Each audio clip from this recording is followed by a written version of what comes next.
Landscape architectures ये generally planning, designing और maintenance of parks, natural environment, natural habitats, gardens, resorts, इन सब areas में लैंडस्केप आर्किटेक्चर्स एक्चुअली काम करते हैं। सिर्फ हिंदुस्तान ही नहीं बल्कि दुनिया के बहुत सारे देश ऐसे हैं जो अपने कल्चर को ध्यान में रखकर बनाए हुए गार्डन्स के लिए पूरी दुनिया में जाने जाते हैं, जैसे Chinese gardens, French gardens, Dutch, Greek, Italian, Korean, Persian, Spanish और जापानीज गार्डन्स।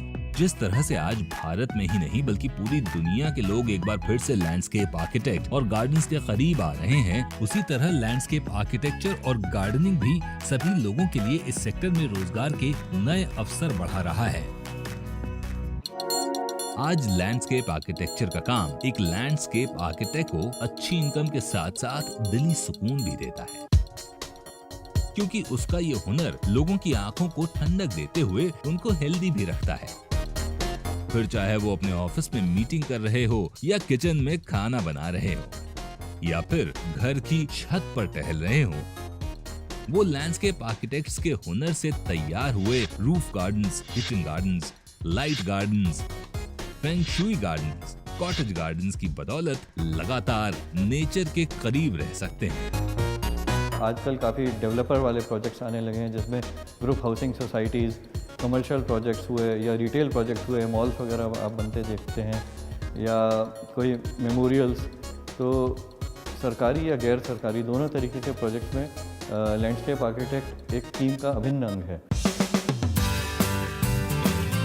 लैंडस्केप आर्किटेक्ट आज इंसानों और नेचर के बीच पुल का काम कर रहे हैं। उनका अगर हम काम देखें तो they have to also have an understanding कि प्लान्स कैसे हैं, एनवायरमेंटल कॉन्सेप्ट क्या है, और स्ट्रक्चरल चेंजेस किस तरह से किए जा सकते हैं, किस तरह से बिल्डिंग बांधे जा सकते हैं या डिज़ाइनिंग की जा सकती है, which will ensure aesthetic sense, which will ensure creativity, comforts, luxury और टेक्नोलॉजी और एनवायरनमेंट, इन सबको ध्यान में रखते हुए किस तरह से एक डिज़ाइन हो सकती है।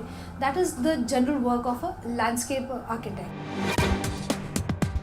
लैंडस्केप आर्किटेक्ट का काम क्या होता है ये तो हमें पता चल गया, पर इस फील्ड में एंटर करने के लिए आपको क्या करना होगा? 10वीं कक्षा के बाद 11वीं और 12वीं आपको साइंस करना है। उसके बाद आप आइदर हॉर्टिकल्चर पढ़ सकते हैं और उसके बाद लैंडस्केप आर्किटेक्चर पढ़ सकते हैं, या 12वीं के बाद आर्किटेक्चर पढ़ने के बाद लैंडस्केप आर्किटेक्चर पढ़ सकते हैं।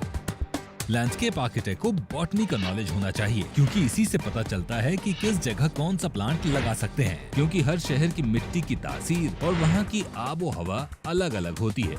ये जरूरी नहीं है कि इंग्लैंड में लगने वाला कोई खूबसूरत पेड़ या पौधा हिंदुस्तान में भी अपनी जड़ें जमा ले। उसी तरह ये भी जरूरी नहीं है कि दिल्ली में लगने वाला प्लांट मुंबई में भी ग्रो करे। इसके लिए जरूरी है उस प्लांट की पूरी जानकारी और साथ ही जहां इसको लगाना है वहां की मिट्टी के स्वभाव का सही पता। इसी वजह से बॉटनी से जुड़े लोग लैंडस्केप आर्किटेक्चर सेक्टर में जाकर अपनी करियर को आसानी से हरा भरा बना सकते हैं।